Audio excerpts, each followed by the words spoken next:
Welcome back to my channel. Today we have the privilege to talk to a reseller who's also a YouTuber. She had me speechless within the first 5 minutes of the conversation. Stay to the end to see the 3 points that I pulled from our conversation that can help you in business and in life. Don't forget to subscribe, share, hit that bell for notifications every time I post a new video. Let's go ahead and get into it and meet Carissa from Chosen Goods Reseller. So let's go ahead and get started. Carissa, first of all, I think I met you through Instagram. I don't know how we connected exactly.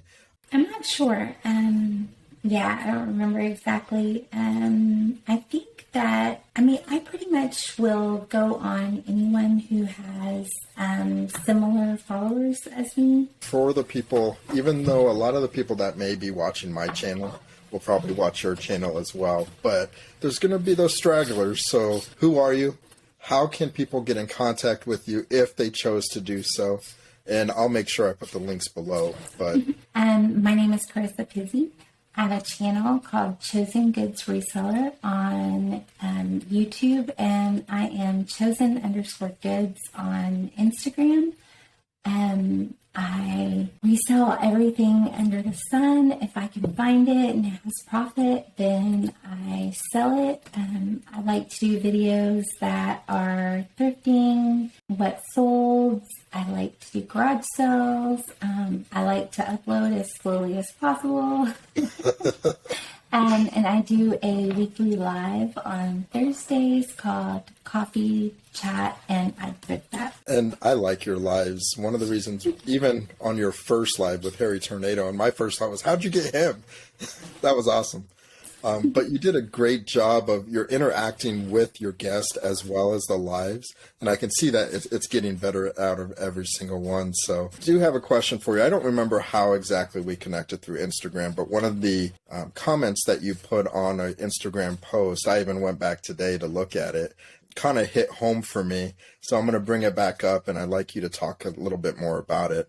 I put a picture of my daughter and my granddaughter on my Instagram, and talking about these are two of my whys, why I do what I do, and the reason why I want to continue to build this business. And you put down, and it's not going to be word for word, what is your why? The specialist said you couldn't work after your stroke, but I don't have to lay around and wait for the next surgery. I want you to dive a little bit deeper into that if you're okay with it. Sure.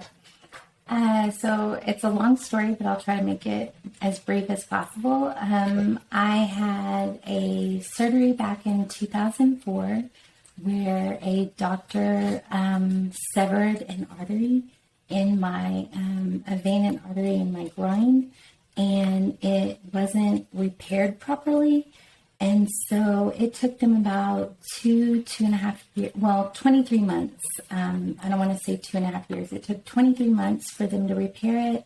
I was in complete kidney failure, and I was going through liver failure. I had multiple blood clots during that time.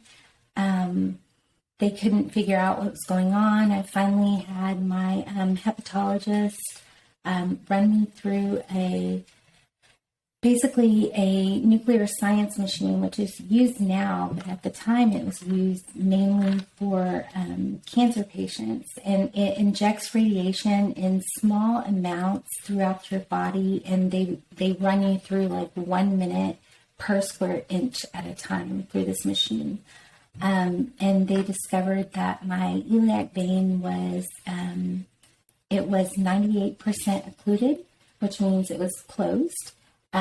So they went in and put a stent, and then it collapsed, and they put another one. After a few months, I was able to get off of dialysis, and my levels evened out, but a lot of damage had been done. So I've had 70 surgeries since 2004. I had a stroke in 2000. I had 2 TIAs in 2008 that caused epilepsy, and I had a stroke in 2009 that pretty much prevented me from being able to work at all. in the nursing field or any other. I have a lot of specialists, and none of them agree that I can go back to work. So, yeah, I spend about 3 months out of the year, every year, in the hospital having surgeries and different things from different stuff that's happened to my body over the years. Yeah. Yeah, I know you made a comment regarding that, and I was curious on why, and I never asked you why before, but that's a lot. You've gone through a lot over a long period of time too. So to kind of convert that, and that's kind of what I want this channel to be about. You've gone through a lot, but that hasn't stopped you. Watching your live videos, you went through 7 states with your friend, thrifting, things like that, and always keeping a smile on your face. Now talk about that. You say you have a smile on your face all the time. You've gone through a lot. How do you continue to move forward that way? Pretty much. I mean, my relationship with God. I mean, I had a lot of doctors tell me since 2004 that I was going to die, and I believe them a lot of times. And I've just kind of gotten to the point where I realize that they don't know. I mean, Yeah. they're clueless. I mean, physicians and science is very smart sometimes, but apparently I have a purpose that is different. I believe that my purpose is to speak hope and joy into people's lives that have either chronic or terminal illnesses, and that could be something as simple as depression or anxiety, or even as far as someone who's had a stroke or someone who has, any kind of terminal illness, and just to let them know that they don't have to give up. They don't have to completely resign to whatever life that they're told that they have to, Yeah. So I don't know. I mean, I realized also when I was 24 that nobody really likes a young person in a wheelchair that complains all the time. So I'm saving it up for when I'm old. Like, then I can be the grumpy old lady, and then it'll be cute. So when I be a cat, I can just be as much as I want. But for right I can't now, wait for those Instagram posts. I know I'm gonna be like, get out of my way. Oh, that's great. Just to be honest with you, as you're telling that story, it kind of takes my breath away. Someone telling you that you may not be around for a while, and it does provide a different perspective. Tell me about how you think about risk.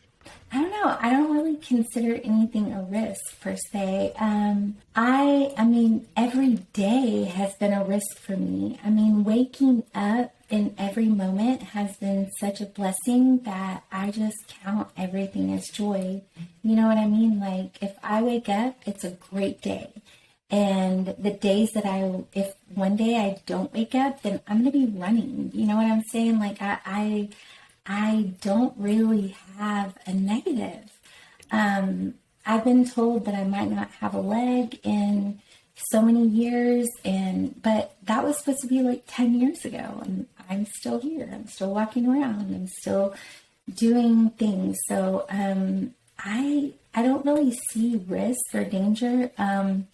I do take blood thinners, so I am a little bit cautious when it comes to like anything around glass, but I'm also I am kind of a risk taker. I am kind of a daredevil. I don't know. I mean, I kind of do what I want to do, and I keep it as balanced as I can. But I'm not going to stop living life. Yeah. If that makes sense. That makes perfect sense. I have all these questions because I want to talk about business, entrepreneurship, and I love that it went a completely different direction. That I'm learning a little bit more about you, and my opinion about you before was a person that is very happy and surround yourself with very happy people. Now I kind of have a foundation understanding of why you appreciate life. You appreciate what God has given you every single second, every single minute. And Yeah, I'm almost at a loss of words of being able to, okay, where do we go from here? I love the story. I'm gonna do this then, since, like I said, I'm almost speechless. I love your story. It is a hard story, but you've persevered through it and you're continuing to, probably every single day. And I love that. I'm actually reading a book called John Maxwell, Failing Forward. And I'm just going to give you a hard time. As I was sitting here waiting for you, there was Because I'm an hour late? Is that what you're saying? Of course, I'm kidding. But it gave me an opportunity to read through some of the book. One of the things that I wrote down was a previous book that he wrote was his ingredients for success was knowing your purpose, growing to reach your potential, and sowing seeds that benefit others.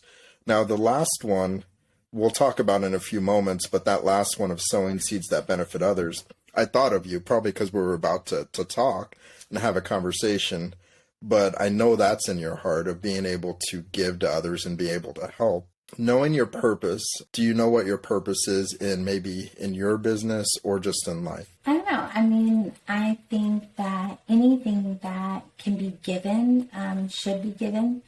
I don't really consider anything actually mine. It's just something that I've been blessed with, if that makes sense. Like, I don't know, like, I've had moments where I've had nothing, when I was a kid or even as a young adult where I've had absolutely nothing. And yet if somebody said, could I have the shirt off your back? I would have given it to them, Of course, hopefully I was appropriately dressed. However, Right. But at the same time, I mean, I don't consider it mine. I mean, I consider, I think that when you talk about being able to give to people, that is a joy for me. And my purpose in being able to point out joy, for some people, it's receiving, you know what I mean? As we're coming into the holiday season, a lot of people are like, ooh, I want this and I want that and I want this. And my favorite part of Christmas is like people opening presents that I got them. So, I don't know. That's awesome. I don't know if I really answered your question. I'm enjoying the answers, and you did talk about your purpose, I think, but you used number 1 and number 3, so I'm running out of questions. Now, the middle one is growing to reach your potential. So what are you doing today? Another way of putting it is development, but what are you doing today to continue to grow as a person, as a business owner, to reach your true potential? Okay, so like very early this morning, I pulled my orders to be able to ship. I made some drafts. I'm not sourcing right now because I have a money mountain that literally, if I put anything on top of it, I think it might drown me. So I'm kind of trying to stay away from that. So I did pull my orders. I made a couple of drafts, and then I jumped into my live with Joey Bada Bing, 22. In case somebody doesn't know, he was one of the very gracious people who, when I put out my my Instagram post saying that I wanted to get hours, him and a lot of the other people, actually all of the other people that I've already interviewed, put a note on there that they would like to help me reach my hours by joining that. So, in going back to your question about how Harry Tornado came on, he was one of the first people that mentioned that he would be in my life. So that's why he was first. So I did that, and I like to network. So I go into other people's lives. I like to communicate with people. I like to encourage people and tell them they're doing a great job. And then after I got off the phone with him, I did my shipping, which is why I was late to our interview. but it gave you time to read your book. So Exactly. assuming that everything went well, and when we get off the phone, or when we get off the computer, I have plans to create some additional space in my eBay room, and then I would like to get at least 15 more listings done today. So with your listings and all your drafts, do you feel you've been doing this long enough that you have a process down, or is your process changing as you go? I think honestly, my process changes on a daily basis. There are some things that I like to do regularly, but other people's lives and different connections with YouTube kind of change on a regular basis. So like I was saying, I like to be involved with other resellers. I like to be involved with watching different content. So it really just depends on that. I also like to, it depends on how much I have to send. It depends on how much I'm planning on getting shipped out. Also my regular chores. I mean, things around the house, if I need to cook dinner or if I need to clean certain things around the house, that will also kind of just distract me from doing certain things around work, because I do work from home. But yeah, that's kind of, everything works around the daily basis. I do kind of have a method that I follow while I'm listing. And I do promote my listings. So that's kind of like a general thing that I do, but overall it just kind of varies. It varies. So kind of don't have like I wake up and you block out your time or anything like that. Well, I try to. I mean, I do wake up, and my main goal is to, when I first wake up, I like to spend about from, I guess, 7 to 8, I spend on doing things around the house. And then from like 8 to noon, I spend doing like YouTube and eBay stuff, just depending on what's going on YouTube. Like Thursdays, I have my live. So that's kind of one of those like alternate things that I mix in. And then I will take a break from 12 to 1. And then from 1 to 4, I spend more time on eBay. And then after that, I will go, about 3:30, because then I go to the post office and run any errands that I have to do. And then from 5 to 7, I do stuff around the house. And then from like 8 to 12, I do anything else that I need to do for the business. So. Okay. So final question for the official conversation interview type of thing. If you had to talk to yourself maybe 10 to 15 years ago, and they're about to get started into a small business, it doesn't have to be reselling, but small business, maybe reselling, what would be a piece of advice you would give them? I think 10 to 15 years ago is when I started having all my medical stuff. So it would have been breathe. Okay. Just that pretty much would have been my advice. Just breathe. To survive the next day. Yeah, let's survive. Let's take this one day at a time. If I could go 10 years ago, I think I would probably say put your plans into action. Like I actually have Habakkuk 2:2-3 written on my door here in my closet, and it says, "Then the Lord said to me, write my answer plainly on tablets so that a runner can carry the correct message to others. This is a vision for a future. Time, it does not describe the end, and it will be fulfilled. If it seems slow in coming, wait patiently, for it will surely take place. It will not be delayed." So it's just basically talking about writing your plans out and knowing that as long as you're writing them out and planning them in the way that you're supposed to, then it's gonna all end up happening. So I do like to write out my goals and my plans, and yeah, that's probably something that I started doing about 10 years ago. That's great advice, because that is something I know that needs to be done, and I don't do it. I actually just ordered a planner yesterday to kind of buckle down, and maybe you can hold me accountable. Kind of buckle down, write down my goals, and really crush them. I think it was Rachel that had a great motivational YouTube video a few weeks ago now, how time flies. But those were some of the things that she was talking about. And that's what I continue to hear is make note of those goals, write them down so you're able to see them. So I 100% agree. I lied. I have another question for you. Since my channel is called Abel's Treasures, I want to make sure I ask everybody, what is your greatest treasure? It doesn't have to be reselling. It could be anything. What is your greatest treasure?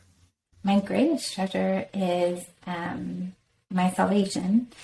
And then after that, it would be my son. So, yeah. Perfect answer. I normally answer, I might actually have to add to it, adjust it, but I normally answer, my kids and then connections with people, because, for example, meeting someone like you and being able to converse with you has been great. So I really appreciate that. Yeah, I love communicating with people. I mean, that's one of the best things about this business. I mean, I really do believe that the reseller community is very, very open to communication and to talking to other people. It's one of those things where you can kind of ask anything that you want, and I feel like people will answer you and be respectful and kind. And you can always find somebody to answer your questions. I agree, Carissa. The reselling community is very supportive. Everyone else, remember to go support her by subscribing to her channel, checking out her Instagram, and just giving her the support she deserves as she continues her journey of life and small business. Now, here are my 3 takeaways that I pulled from our conversation. Now, there's so many more, but here's 3 of them. Give. No matter how little you have or how much you have, look for opportunities to give back. I bet you that'll make your heart full. Go give it a try.